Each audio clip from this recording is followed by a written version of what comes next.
Europe Soir, Julien Bugier. Je vous demande de vous arrêter. Je suis très en colère. Écoutez, vous êtes rapide, c'est pour ça que vous êtes coupé de la réalité. Avec un coup de cœur ce soir, Nicolas Bouzou, bonsoir. Bonsoir, Julien. Un coup de cœur et des gros sous, puisque on a appris que Bernard Arnault avait été l'homme le plus riche du monde pendant quelques instants avant de passer à la seconde place, et ça vous rend heureux. Alors heureux, le mot est peut-être trop important, mais enfin ça m'a rendu fier, en tout cas d'une certaine façon. Alors attention quand même, Julien, parce que quand on parle de ces sommes astronomiques, de ces patrimoines astronomiques, en l'occurrence pour Bernard Arnault ou pour Elon Musk, 180-190 milliards d'euros, on parle de la valeur boursière. Oui. C'est pour ça qu'il est devenu bien sûr le oui, c'est pour ça que ça varie au monde, voilà, parce que son groupe a été valorisé plus que celui de Jeff Bezos, exactement, qui est le patron d'Amazon. Le groupe LVMH, en l'occurrence, que dirige Bernard Arnault, qui est quand même une extraordinaire réussite française. LVMH, c'est un groupe qui incarne la France. Ce sont des marques qui nous rendent fiers quand on va à l'étranger, qu'on voit une boutique Dior, qu'on voit une boutique Louis Vuitton. Évidemment, ça traduit une sorte d'excellence française. Mais si je ne reprends pas simplement le cas de Bernard Arnault, mais si je regarde la liste des principaux milliardaires dans le monde,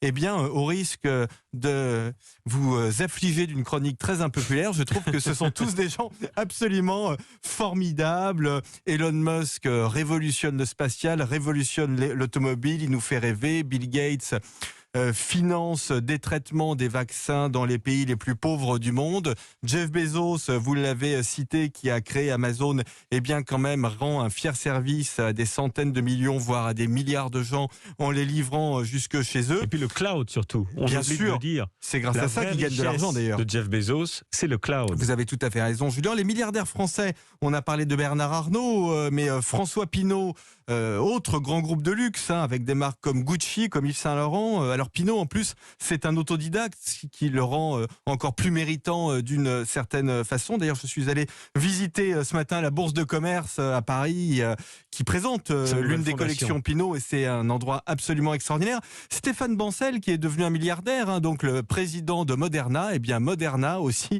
qui fabrique et qui vend les vaccins à ARN messager, nous a rendu un service extraordinaire. Non, le seul scandale, je trouve, dans ces listes, le vrai scandale, c'est qu'il n'y a pas de femmes milliardaires. Et ça, bien évidemment, il faudra que ça change. Bon, vive les milliardaires, dites-vous, mais il y a quand même le problème des inégalités qui peuvent choquer. Vous avez tout à fait raison, et on peut parfaitement comprendre, et je comprends que ces inégalités choquent, mais le vrai scandale, voyez-vous, ce ne sont pas véritablement les inégalités, ce sont les injustices. Ce n'est pas le fait qu'il y ait des gens riches et des gens pauvres, c'est le fait que les gens pauvres aient des difficultés, voire soient dans l'impossibilité de devenir riches. Ça, c'est une vraie injustice, et de ce point de vue-là, le problème de la France, ça n'est pas un problème d'inégalité. Les inégalités sont relativement contenues dans notre pays. En revanche, c'est un pays qui est injuste. On sait que quand on est pauvre, il est très difficile de devenir riche. 6 générations. C'est pour changer de statut social. Exactement, c'est documenté par les travaux de l'OCDE, en effet. Mais je dirais que ça n'est pas la faute des milliardaires, c'est beaucoup plus la faute de notre système d'éducation. À chaque classement PISA, vous savez, ce classement international